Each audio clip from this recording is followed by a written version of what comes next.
Bonjour chez vous et bienvenue dans votre nouveau numéro du débat contradictoire sur votre chaîne YouTube, une coproduction de levolcannews.net avec la blogosphère gomatracienne, une structure de jeunes web activistes de la République démocratique du Congo. Dans ce nouveau numéro, nous avons le réel plaisir encore une fois de recevoir pour vous deux éminents candidats députés en ville de Goma. Avec eux, nous allons parler de projets de société, leur présentation et surtout notre dernière partie, la plus intéressante certainement, consacrée au taquin. Et j'ai le réel plaisir de vous présenter aujourd'hui le professeur Dadi Saleh, l'homme qui fait parler de lui en matière d'analyse politique dans la région des Grands Lacs.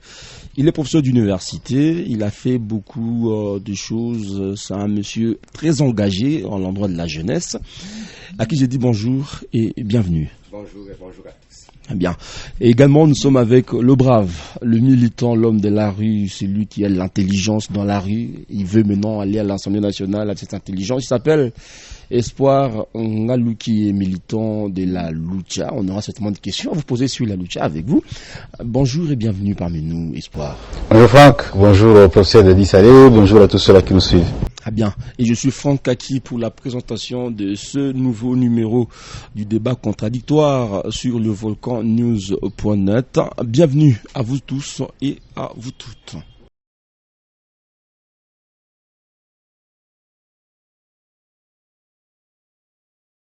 Et nous allons lancer cette émission avec vous, monsieur le professeur Dadi Saleh. Qu'est-ce qu'on peut retenir de votre personnalité? Comment vous pouvez vous présenter auprès de cet électeur qui peut vouloir voter pour vous?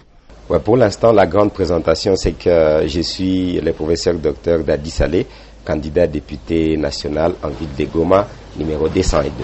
C'est-à-dire, je suis le numéro 202, candidat député national. C'est ça la grande présentation pour l'instant à retenir. Mais s'il faut que je puisse me présenter comme quelqu'un qui a étudié à Karisimbi, où j'ai eu des certificats, et après j'ai fait Mikeno, et après cela j'ai fait litige, où j'ai fait la mécanique générale industrielle, mais sans pour autant oublier que je suis parmi les premiers enfants de Don Bosco Ngangi. C'est important. Pourquoi? Parce que certaines personnes comprendraient que quand on est un enfant de Don Bosco Ngangi, on sait là où on vient. On vient de quelque part où ce n'était pas facile à vivre. On connaît la situation de la population. Et après cela, j'ai eu des diplômes en mécanique générale industrielle. Et puis j'ai fait l'UCB, l'ULPG d'abord. Et puis l'UCB, donc ma carrière au niveau de l'université, entre guillemets. J'ai 2 licences, j'ai 3 masters. Et j'ai 2 PhD, doctorat, et je suis en train de prier Dieu pour que je puisse finir le 3e PhD d'ici là. Je pense que c'est d'ailleurs la campagne qui me bloque pour clôturer, parce que ça demande beaucoup de moyens et ça demande un peu plus d'abnégation. En termes de présentation, je suis un enfant de Goma. Avec cette présentation, tout le monde peut essayer de les comprendre parce que tout le monde peut s'appeler maintenant enfant de Goma, mais pour représenter une population, il faut avoir un peu d'ancrage et connaître cette population. J'estime que le professeur docteur Dadi Saleh, là, le haut, le bas, les milieux, j'ai traversé un peu tout cela. Je suis marié à Marlise Issangoï et j'ai 5 enfants. Je pense que je suis vraiment béni. Je suis professeur associé à l'ISDER Goma et j'enseigne dans toutes les universités là où on m'appelle, en dehors du pays et dans le pays là où on peut m'appeler. Je suis entrepreneur et je suis un scientifique avéré, analyste, comme vous l'avez dit, politique, de faits économiques. On a eu cette grâce-là, mais pour l'instant, ce qui est essentiel à comprendre, c'est que tout cela nous a permis d'être prêts pour représenter cette nation, d'être prêts pour représenter la ville de Goma, parce que nous pensons que nous avons parcouru un peu toutes les difficultés, tous les aléas, et que nous sommes prêts à servir. Nous avons appris. Ça, c'est très important parce que vous savez, un député national doit apprendre qu'est-ce qu'il doit aller faire là-bas. Je pense qu'effectivement, nous aurons le temps de décortiquer ces points parce que je pense que, franchement, je suis convaincu que depuis 2006, nous avons mal élu. Nous avons élu peut-être des gens qui savaient chanter, danser, etc., animer, et qui pouvaient avoir les bons cœurs, n'est-ce pas, qui pouvaient offrir des choses, mais qui n'étaient pas peut-être des pilotes en grande partie. Ça, je reste convaincu qu'il pouvait avoir des bons cœurs. Mais écoutez, un député national, ce n'est pas une question de celui il donne, il fait des dons, il fait ABCD, il a beaucoup d'argent. Non, absolument pas. C'est quelqu'un qui doit être prêt, ça va, à servir la population par rapport à ces trois aspects qu'on va développer tout à l'heure, qui concernent un député qui connaît ce qu'il doit faire. Merci beaucoup, professeur Dadi Saleh. Je me tourne vers vous. Espoir Ngaloukié, comment aussi pouvez-vous vous présenter à ces citoyens congolais qui peut bien vouloir voter pour vous? Alors, je m'appelle Espoir Ngaloukié, j'ai 30 ans, je suis un jeune de Goma, j'ai terminé mon cursus universitaire à l'IEC Goma en 2016 en informatique de gestion et j'ai obtenu mon diplôme d'état à l'Institut Mandeleo dans la section latin-philo littéraire.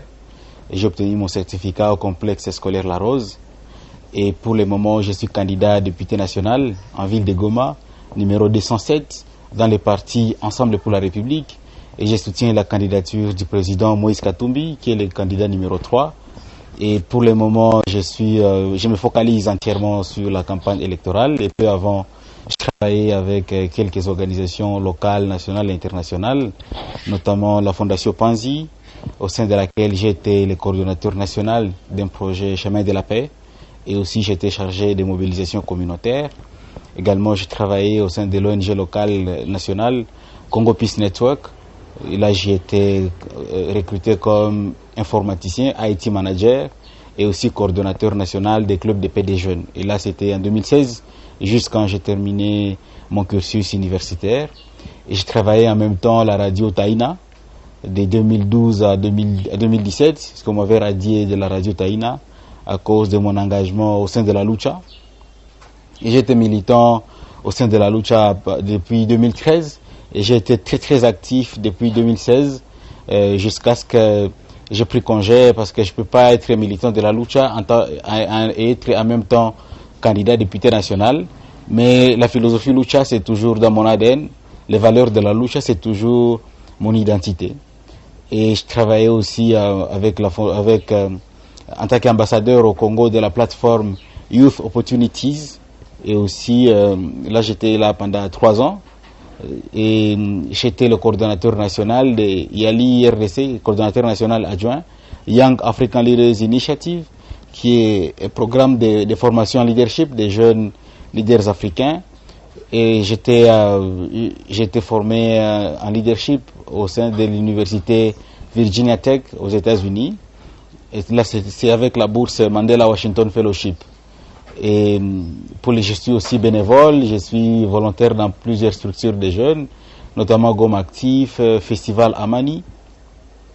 Et pour le moment, je me suis lancé dans la politique active parce que j'étais un député de la rue. Et je me dis, il serait mieux que je continue avec les mêmes combats, mais là où je vais prendre des décisions. Parce que dans la rue, je n'avais pas le pouvoir de décider, j'avais juste le pouvoir d'influencer. J'avais juste le pouvoir de dénoncer, j'avais juste le pouvoir de contrôler informellement. Mais je n'avais pas le pouvoir de légiférer, je n'avais pas le pouvoir de faire, je n'avais pas le pouvoir de sanctionner, je n'avais pas le pouvoir de décider.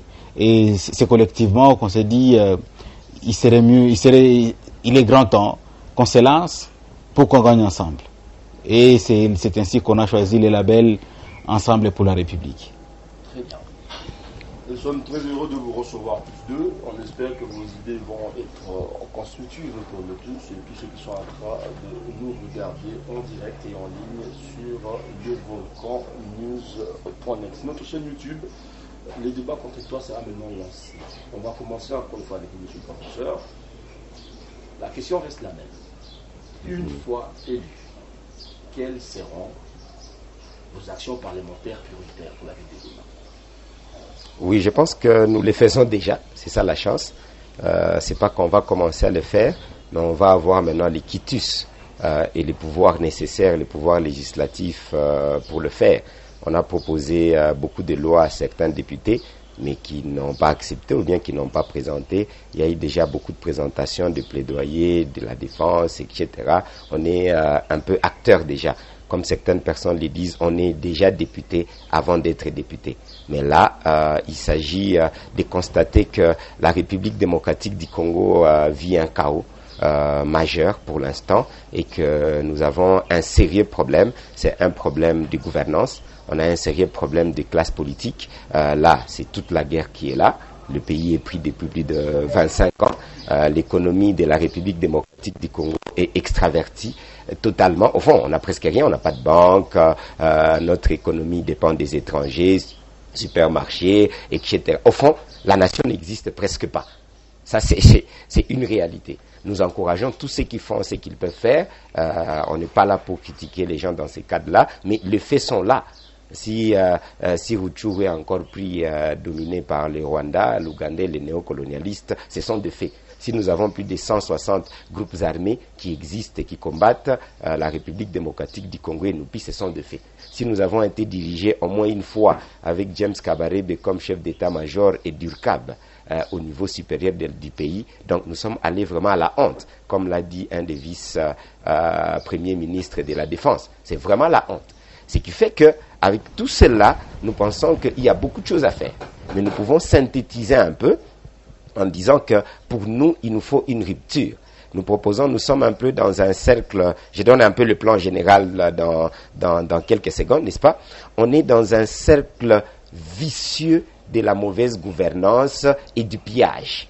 Des gens qui pillent les autorités morales, effectivement, qui pillent la République démocratique du Congo, ça va. J'ai défini autorité morale, tous ces gens qui, depuis l'indépendance, prennent des décisions à la place de la population, et ils pensent que la population, et ils pensent que la population, et ils pensent que la population, indiment en grande partie, et ce sont le malheur, un peu, ce sont le valet, effectivement, du néocolonialiste, et ça, c'est la raison pour laquelle la République démocratique du Congo, à l'interne, ne décolle pas. Donc moi, je suis de l'école où nous misons plus sur l'élimination, ça va, de toutes ces autorités morales. J'ai dit toutes ces autorités morales-là, à la mesure du possible. Vous n'avez pas une autorité morale? Non, absolument pas. Mon autorité morale, c'est Dieu.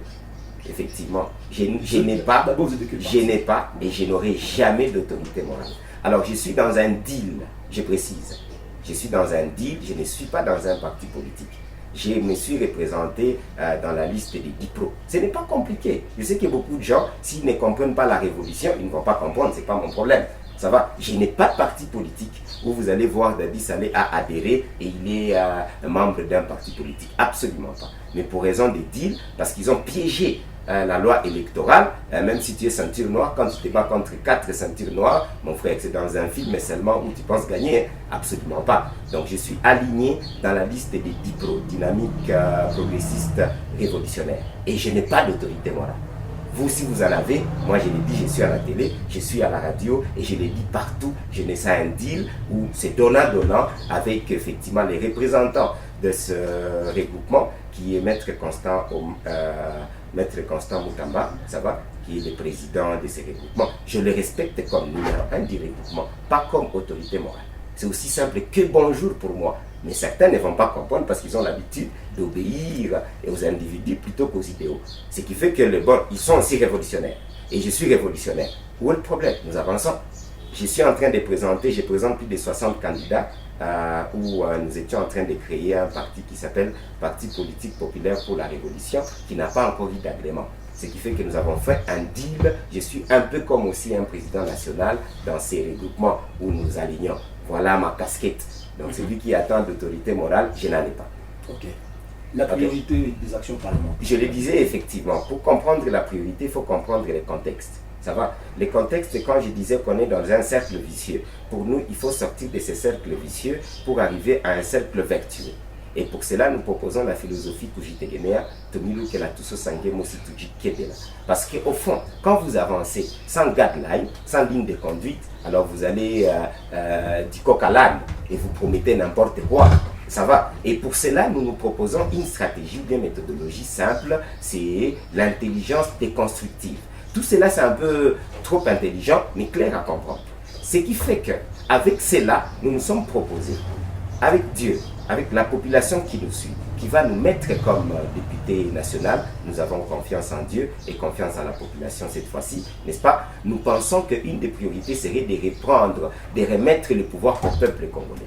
Ce qui fait que nous faisons une proposition de loi, ça va, même si on dit que le mandat est impératif du député, et national, et provincial, et etc., nous pensons changer cela. Pourquoi? Parce que nous avons eu des députés qui ont même injurié le peuple congolais. On lui demande le travail que vous devez faire, comment vous l'avez fait. Il a dit demander à votre papa, Ouliza Babako. D'autres députés ne considèrent même pas le peuple congolais, d'une façon ou d'une autre. Donc, la proposition de loi est qu'effectivement, que ces mandats impératifs puissent changer. S'il faut même aller à faire des mémorandums, ou bien plutôt à aller plus loin, il faudra que ça change. Il faut que les députés soient plus redevables au peuple congolais. C'est-à-dire, je propose que dans 1, 2, 3, 4, 5 mois, 6 mois, par rapport à la flagrance, un député qui ne fait pas son travail et qui n'est pas redevable, il va dormir à Kinshasa, son mandat est coupé, est fini. C'est toute une longue procédure, bien sûr. Dans une année, 2 ans, les députés à ce moment-là seront capables de respecter le peuple congolais. À vrai dire, j'ai au moins 10 propositions de loi, ça va, qui sont déjà là. Pas que je veux les inventer. Il y a par exemple, je donne pour les contrôles. Pour les contrôles, une de mes priorités n'est pas compliquée. Je me dis, écoutez, là nous voyons tous que le Rwanda effectivement domine, il nous amène des tomates, l'Ouganda, les étrangers, même pour avoir pour l'instant des maçons, ça va, ils viennent du Rwanda et ce n'est pas seulement ici. Même si vous allez à Kasumbalé, c'est la même situation. Parce qu'un député national doit avoir une vision nationale, il faut le dire. C'est un problème national. Et bien sûr qui se ressort avec acuité. Ici, même si vous allez dans des friperies, pour l'instant, c'est dominé totalement par les Rwandais. Et vous allez, je viens de faire une émission au niveau de la BBC anglais, ça va, et où on a participé à pas mal d'émissions avec les représentants des pétroliers. Mais beaucoup de nos stations sont dominées maintenant par les étrangers, les Somaliens en l'occurrence. Donc au fond, sachant que le petit commerce, ça va, par la loi, est réservé aux Congolais. La sous-traitance est réservée aux Congolais, n'est-ce pas? Donc Dadi Saleh fait une proposition de loi qui n'est pas une proposition de loi, fait une proposition de contrôle, parce que ça c'est en tant que contrôle pour les services d'un député. Nous devons arrêter tout cela pour donner du boulot au peuple congolais. Donc c'est-à-dire que nous bloquons tous ces Rwandais qui nous amènent des tomates, tous ces Rwandais qui font le travail des Congolais, qui deviennent des maçons, qui font le petit commerce. Je me pose même des questions. Comment est-ce que nos prédécesseurs n'ont pas pris cela? Quel que soit l'accord qu'il y a, la loi est claire. Et comment pensez-vous procéder quand on sait qu'il déjà à l'interne, on ne produit presque rien? Si on produit, eh bien je vous ai dit. Vous savez, il faut une intelligence de constructive. L'intelligence, c'est quoi? C'est que si vous prenez par exemple Kibumba produisait des chiens d'enfants de Goma, ben, il ne faut pas penser qu'on n'est pas de Goma. Kibumba produisait des choux, des tomates, des carottes, etc. Et Rutshuru Masisi le faisait effectivement. Mais ça était d'une façon stratégique. Déstabiliser Kibumba, déstabiliser Masisi pour qu'effectivement les produits du Rwanda puissent commencer à entrer. Effectivement des Kenya. Donc ne vous en faites pas pour la production. Nous avons plus de 80 millions de terres arables à cultiver et nous avons des fermiers, nous avons des enfants et des mamans, malheureusement qui sont déplacés pour l'instant. Vous comprenez? Ils nous déstabilisent pour qu'eux nous amènent leurs produits. C'est tout à fait normal. Donc on devra arrêter cela, je vais y arriver tout à l'heure. Mais en attendant, ne vous en faites pas. Nous avons la capacité de production qu'on ne pouvait même pas imaginer et le peuple congolais, c'est un peuple travailleur. Ça, c'est une proposition de contrôle. Je me pose même des questions. Pourquoi les députés qui ont fait 17 ans ne l'ont pas fait? Parce que ça va donner du boulot immédiatement au Congo. J'ai dit immédiatement. Ça ne sera pas après 5 ans, 10 ans. Non, c'est une année, ça va. Nous avons bloqué cela et bien sûr, je propose, vous savez que les députés, c'est l'autorité budgétaire et que je ne sais pas qu'est-ce qu'ils font. Parce qu'effectivement, dans les budgets, nous avons un problème de répartition sociale. Il n'y a pas la distribution sociale, la redistribution sociale dans notre budget. Or, l'autorité budgétaire, même si le budget est proposé par les gouvernements, n'est-ce pas? Mais l'autorité budgétaire, non, les chefs du budget, pour expliquer un peu facilement à la population qui va voter pour Dadi Saleh numéro 202 à la députation nationale, il faut bien comprendre, c'est comme dans une maison. Papa amène l'argent, on cherche l'argent, n'est-ce pas? Et maman, etc. Et que quand nous avons l'argent, nous nous disons comment est-ce que nous allons distribuer l'argent. Nous allons avoir des stocks, nous allons payer l'électricité, nous allons payer à manger, nous allons un pays de Minerval. C'est ça le rôle du député. C'est lui l'autorité. Mais ici, nous avons par exemple un député qui lui-même a 21 000 $, les questeurs a 100 000 $ et tout le reste, mais les enfants de la maison, les enseignants, les infirmiers, les professeurs et tout le monde, presque rien, surtout le militaire. Donc, on a un problème en termes budgétaires. Donc, Dadi Saleh propose que dans le budget, dès que je prends le pouvoir législatif, c'est un pouvoir, c'est l'exemple que je vous ai dit, je n'ai pas d'autorité morale, parce que je serai libre de faire des propositions telles qu'aussi simples que tout. Vous savez, nous avons des mamans et des papas qui vivent aujourd'hui des aveugles, n'est-ce pas? Et on a des papas et des mamans qui vivent des kilimba. On a des papas et des mamans et des jeunes qui vivent des petits commerces, n'est-ce pas? Des petites choses à faire. Vous allez comprendre que dans notre budget, il n'est pas inclus des montants consistants pour que nous puissions avoir effectivement une classe moyenne. Ce qui fait que nous avons une classe de pauvres. Dadi Saleh, vous lui donnez le pouvoir législatif. Nous allons légiférer, faire en sorte qu'il y ait une ligne budgétaire, des lignes budgétaires d'une façon spéciale et spécifique. Parce qu'on ne peut pas continuer à avoir l'argent qui rentre dans les ventres de ces grosses autorités morales, ça va, et que le peuple n'a rien. C'est-à-dire effectivement que nous allons faire pour créer des coopératives dans ces cadres-là. C'est une ligne budgétaire, s'il vous plaît. Ce n'est pas Dadi qui crée. On fait une ligne budgétaire exactement dans les budgets de l'État congolais d'une façon obligatoire pour subvenir effectivement à ces besoins immédiats de la population. S'il vous plaît, certaines personnes peuvent penser que c'est farfelu. Vous savez, parce que tout simplement, ils sont trop limités. Je vous donne l'exemple de ce qu'avait fait Mobutu. Mobutu, à une certaine période, qu'est-ce qu'il avait fait? Ben, écoutez, il donnait des bourses aux étudiants, à l'Ovanium, etc. Mais il allait un peu plus loin. Vous savez ce qu'il faisait? Mais il donnait aux étudiants la valeur de 5 $ chaque semaine pour les loisirs. Si le peuple m'écoute, c'est un peu pour dire que le pouvoir législatif a le droit de légiférer pour l'avantage du peuple congolais. Très bien. Je prends par exemple Kadhafi, qu'est-ce qu'il faisait? Mais aussi simple que bonjour. Vous finissez les études, ça va, on vous donne des véhicules, on vous donne des maisons quand vous vous mariez. C'est-à-dire, l'argent de l'État congolais n'est pas pour le président, ce n'est pas pour le gouvernement, c'est pour le peuple congolais, l'intérêt du peuple congolais. C'est-à-dire, nous allons exercer ces pouvoirs-là législatifs pour légiférer, pour faire en sorte que cette autorité budgétaire ne soit pas un garçon de du gouvernement. Permettez, professeur Dadi Saleh, que nous donnions également la parole à M. Espoir Ngaloukié. On espère que le timing sera également respecté, parce qu'on ne doit pas vous priver de votre droit également de vous exprimer. La question reste la même, M. Espoir Ngaloukié. Une fois élu député national en ville de Goma, quelles pourront être vos prioritaires actions parlementaires pour la ville? Alors, mes actions prioritaires en tant que député national, c'est notamment les quelques propositions de loi que j'ai déjà. La première proposition de loi, c'est ce que j'appelle la loi sur l'exonération fiscale en faveur des jeunes entrepreneurs qui ont un chiffre d'affaires de moins de 50 000 $ par an, que ce soit des jeunes qui sont âgés de moins de 40 ans. La proposition de loi, c'est pour combattre le chômage, parce qu'il y a eu beaucoup de jeunes qui entreprennent, mais malheureusement victimes d'une tracasserie fiscale qui ne dit pas son nom. Et malheureusement, toutes ces différentes sommes n'entrent pas dans le trésor public. C'est ainsi que cette proposition de loi, c'est pour exempter cette catégorie de Congolais de payer les taxes et les impôts pendant 2 ans. À condition que, ce soit une entreprise 100% congolaise, ça veut dire tous les associés, tous ceux qui ont des parts dedans, doivent être uniquement des Congolais.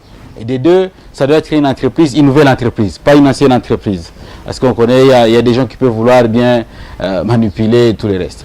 Troisièmement, il faut que ce soit une entreprise qui soit en ordre avec tous les documents légaux qu'il faut. Parce que juste après, il faut que ça commence à payer l'ensemble des taxes et les impôts. La deuxième proposition de loi, c'est pour combattre la corruption et les détournements.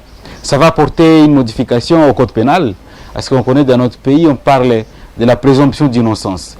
Mais moi, je vais parler de ce que j'appelle la présomption de culpabilité. Ça veut dire, tous ceux-là qui sont payés par les trésors publics, qui s'enrichissent illégalement, des militaires, des députés, des ministres, des procureurs, des magistrats, des juges, tout le monde, ils doivent être présumés être coupables s'il y a soupçon d'enrichissement illicite. Et c'est à eux de venir prouver leur innocence. Parce qu'on présume qu'ils sont coupables, parce qu'on connaît bien, si on se rappelle même du procès des 100 jours, il y a quelqu'un, le professeur Dieudonné Kaloubadi, qui parlait du détournement intellectuel.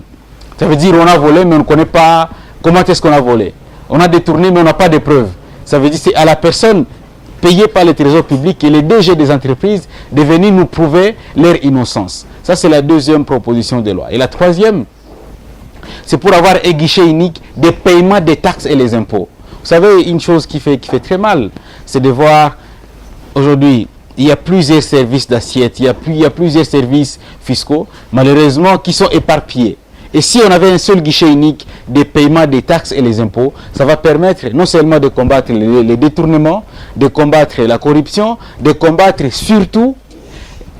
Et dans tout ce que vous dites là, où est la spécialité finalement de M. Ngaloukié? Parce qu'apparemment, on s'est déjà entendu. Quand est-ce que vous avez entendu ça? Je pose la question, hein, finalement. Est-ce que c'est une inspiration, une innovation de M. Ngaloukié, ou bien vous pensez que ce sont juste des lois qui sont là, que vous proposez, dont vous proposez des modifications?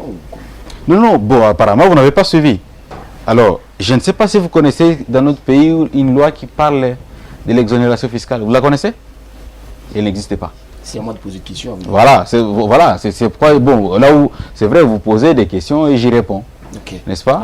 Et là où je trouve qu'il y a une petite insuffisance, je donne la précision. Okay. Parce que si une question est remplie de mauvaises informations, il faut préciser. Voilà, et c'est ce que je fais. Voilà, ce sont là les quelques propositions pour moi. Et l'autre proposition, c'est d'informatiser, de digitaliser notre pays. Vous savez, le Congo n'a pas une base de données centrale, n'a pas une base de données générale. Allez même à la DGM. Les gens qui entrent, les étrangers qui entrent, on enregistre des choses manuellement.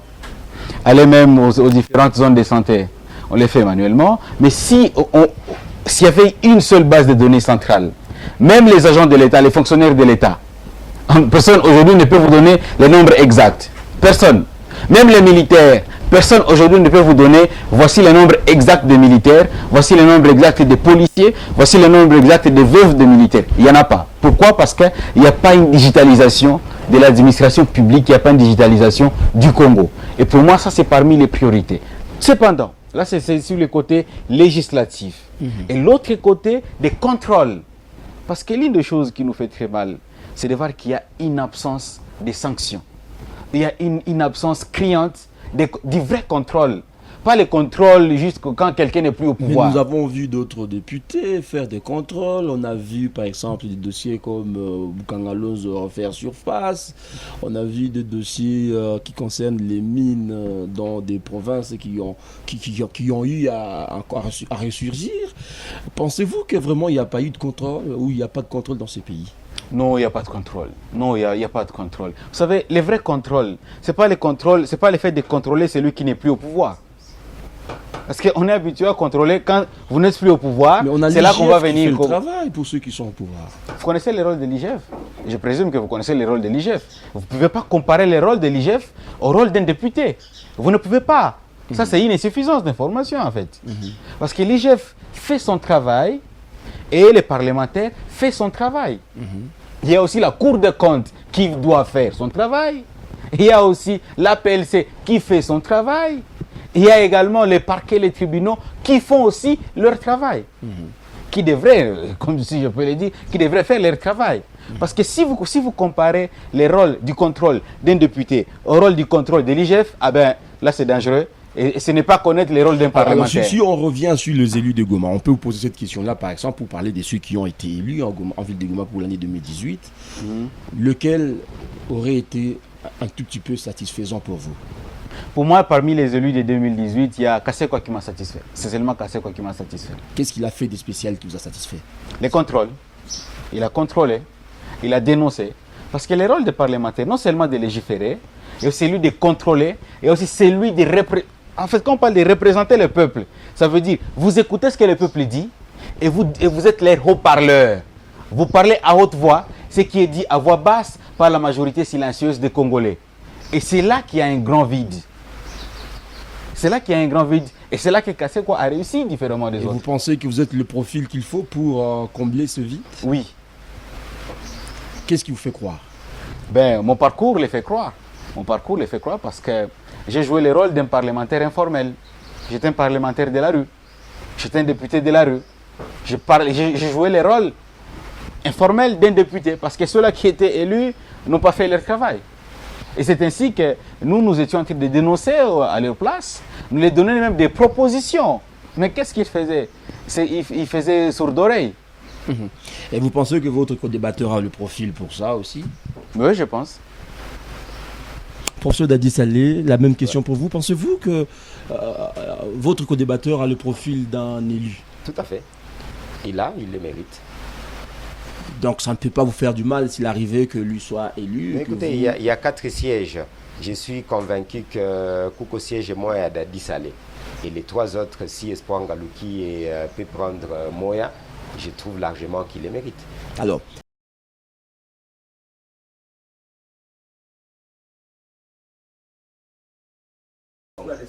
que pensez-vous de la situation sécuritaire? Qu'est-ce qu'un député national peut apporter? Exactement. Comme on disait, il n'y a que 500 députés au niveau national, ok, et un président de la République qui représente le vrai peuple congolais. C'est tout. Et personne ne donne pas de ministre. Donc pour la question sécuritaire, c'est là où on doit voir. On félicite un de nos amis qui a fait au moins plus ou moins 10 contrôles, selon les statistiques que j'ai, par rapport à ces points-là sécuritaires. C'est vrai, malheureusement, ça n'a pas beaucoup abouti, mais il fait partie des meilleurs dans ces cadres-là, où au moins il s'est battu, il était dans la commission, effectivement, de sécurité. Défense et Donc, sécurité. nous pensons qu'exactement, c'est une question qui revient avec acuité et que les députés qui nous ont précédés, je pense qu'ils ont utilisé ils ont été corrompus en général ou ils n'ont pas utilisé les prérogatives d'un député pour que nous puissions avoir la paix. Par exemple, quelle est une simple loi que vous avez eu une proposition pour renforcer notre armée? C'est vrai, nous avons la loi sur les réservistes, mais ça ne vient même pas des députés, ça vient du gouvernement. Qu'est-ce que les députés ont proposé pendant 17 ans?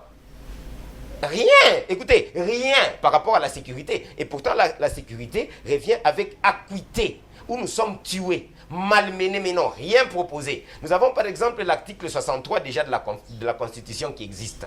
Quel est le renforcement pour l'application? Obliger l'État congolais à appliquer l'article 63, où nous devons tous nous battre.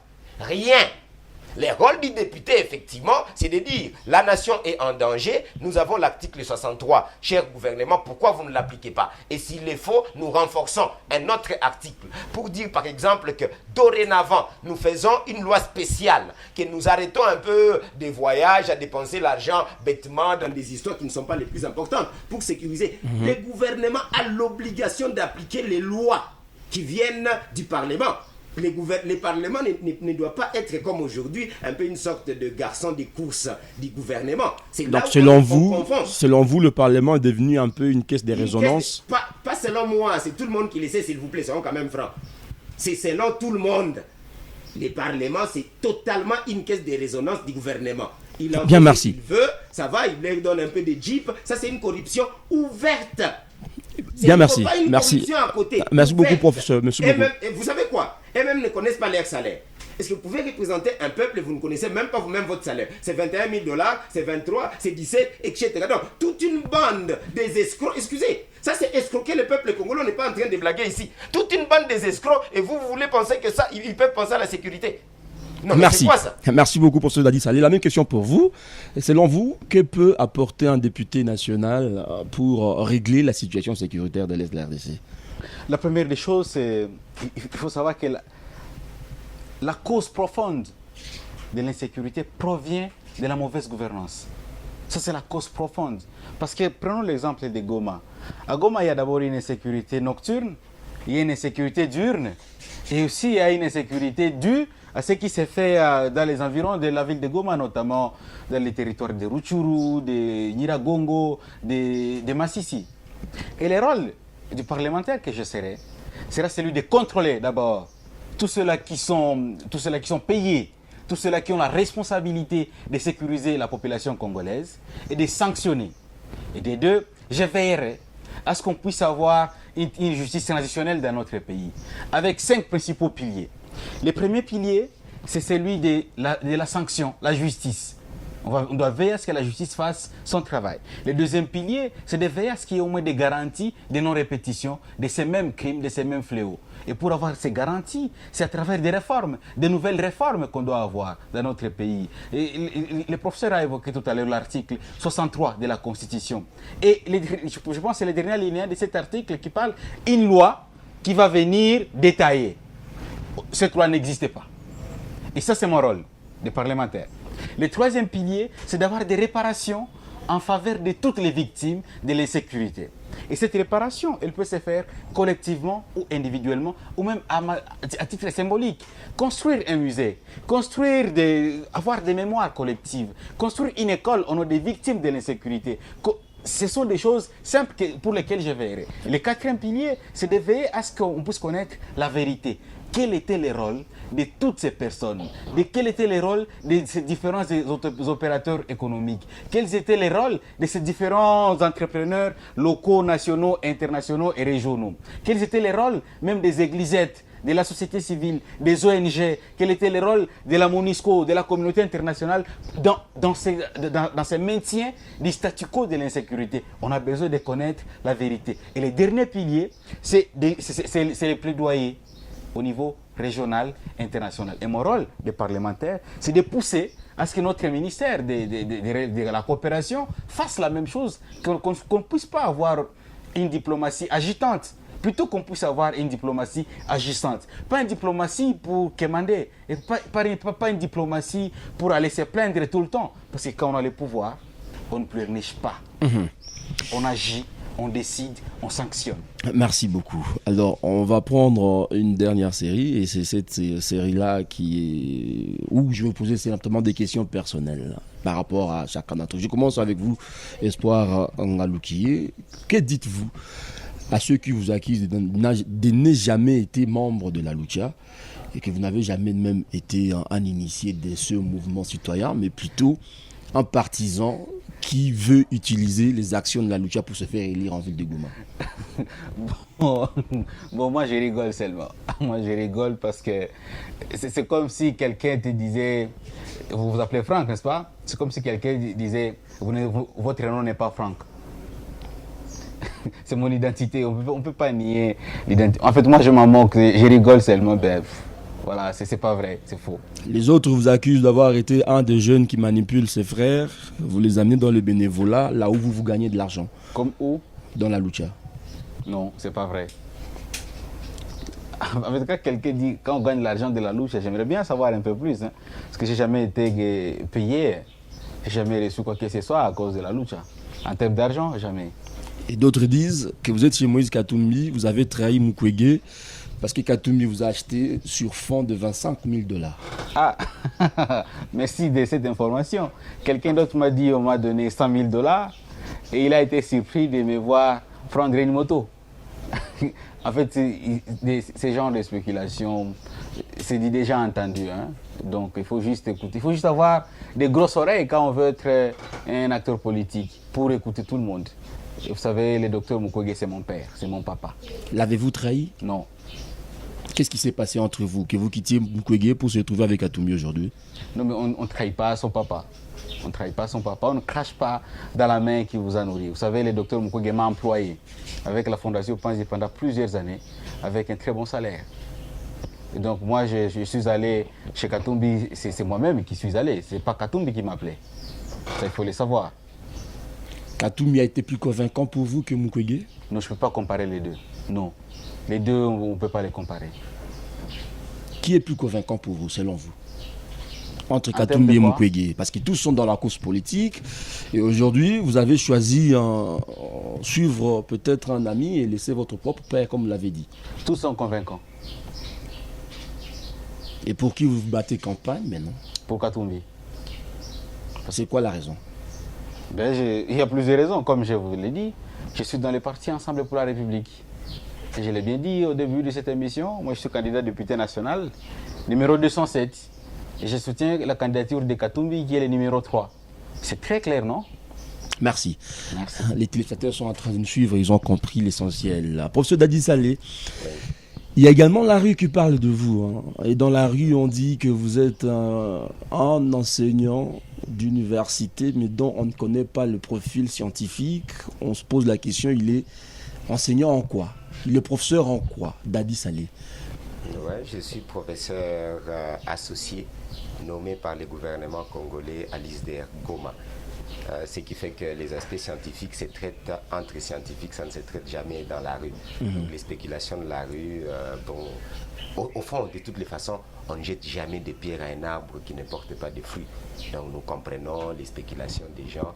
Je pense que beaucoup de gens ne sont même pas informés et ils préfèrent faire des spéculations plutôt que se cultiver et vérifier. Je suis nommé officiellement par le gouvernement congolais à l'ISDR Goma. J'enseigne partout, matin, midi, soir, à l'étranger, au Cameroun, Burundi, etc. Et j'enseigne avec mes titres, la plupart des fois, les cours d'économie. Je vous ai dit, j'ai des doctorats, développement, économie et gestion, ça va. Et là, je suis en train de faire le 3e doctorat. C'est lui qui veut suivre les trajets. Avant, ils ne savaient pas suivre. Mais comme je suis devenu politicien, je leur ai dit, j'ai eu des 3e masters à Kinshasa, n'est-ce pas, chez Saman. Et là, je suis en train de poursuivre pour avoir des doctorats chez Saman. Ça fait 2 ans et demi que je suis en train de poursuivre petit à petit. Et les autres dorment en racontant des paresseux scientifiques, en racontant des petites histoires d'enfants sur les réseaux sociaux, etc. Bon, celui qui veut raconter, je pense que la matière, ça se parle, ça se discute. Moi, j'ai des émissions scientifiques où j'interviens à chaque fois scientifiquement par rapport à ma matière économique. Et nous avons de certains soi-disant professeurs qui sont incapables de participer à des séances scientifiques. Une autre chose qui s'est dit dans la rue sur vous, les autres disent que vous êtes aussi un papa manipulateur de la jeunesse. Vous faites de l'argent sur le dos de la jeunesse. Vous les amenez dans des actions dites sociales avec votre idéologie Tujitegeme. Et quand vous êtes dans cette idéologie, vous y gagnez de l'argent et les autres ils viennent juste pour vous accompagner. Je les comprends parce qu'ils ne comprennent rien. Dadi Saleh avec AJPC, avec PJB, avec Virunga NBA, avec toutes les organisations, c'est moi qui dépense. Je me rappelle au niveau des tam-tams scolaires, avec Gachambo, nous avait interpellés parce qu'effectivement, les enseignants, les préfets ne comprenaient pas l'argent sortait d'où, n'est-ce pas? Parce que j'ai organisé, après Sona, c'est moi qui ai organisé. J'organise avec mon argent. Pas l'argent qui vient des organisations internationales ou vient avec quoi que ce soit. Je me sacrifie pour ce peuple. Si vous allez dans PDB, j'ai jamais touché $1 de PDB. Si vous allez dans Virunga, j'ai jamais touché $1 de Virunga. Donc effectivement, ceux qui ne comprennent pas, ils pensent que je suis comme les autres qui ont l'argent des organisations internationales. Comment vous arrivez à dépenser $10 000 pour une organisation des jeunes? Ça fait depuis 2007, mon frère, que je le fais. Je me suis sacrifié pour cette nation et je continue. Et ça ne fait que commencer, chers amis.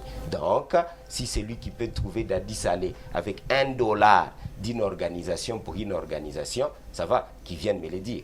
Donc, je suis convaincu que Dadi Saleh n'est pas manipulateur, il est formateur. Il veut que les gens soient libres avec la philosophie Kujitegemea ou eux-mêmes dépendre d'eux-mêmes. J'ai plus de 20 000 bénéficiaires des mamans qui bénéficient de mes petits fonds. Et moi, je ne reçois aucun fonds de l'étranger ni de l'intérieur. Alors, une dernière question pour vous, professeur. Ceux qui vous accusent d'être un occultiste qui est en train d'initier la jeunesse à l'occultisme en développement. Ben, ça serait quoi? Je suis catholique, chrétien, j'ai pris partout on prie Jésus-Christ, ça va.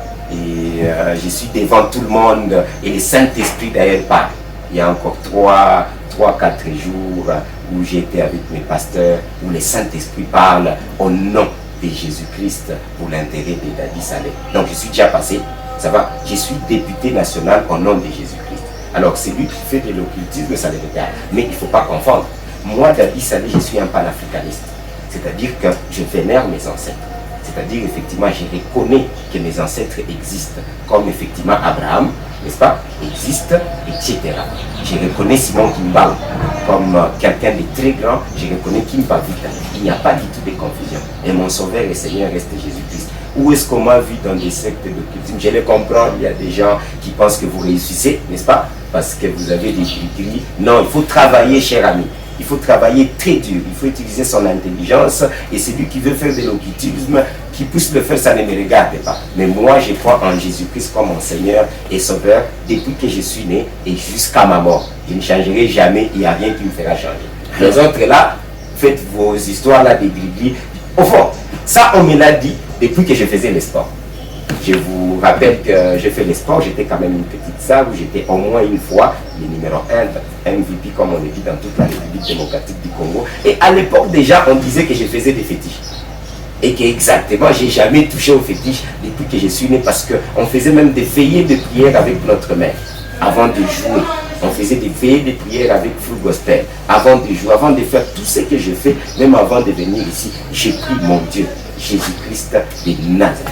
Merci beaucoup. C'est avec ces éclaircissements que nous mettons fin à ces nouveaux numéros de débat contradictoire. Ça a été un plaisir de vous recevoir parmi nous, professeur Dadi Salé. Merci. Merci. Merci également à vous, Espoir Ngaloukié, et surtout pour les explications autour de vous et de tout ce que vous pensez pour la députation. Messieurs, dames, merci également de nous avoir suivis. On se retrouve très prochainement pour un autre numéro. Bye.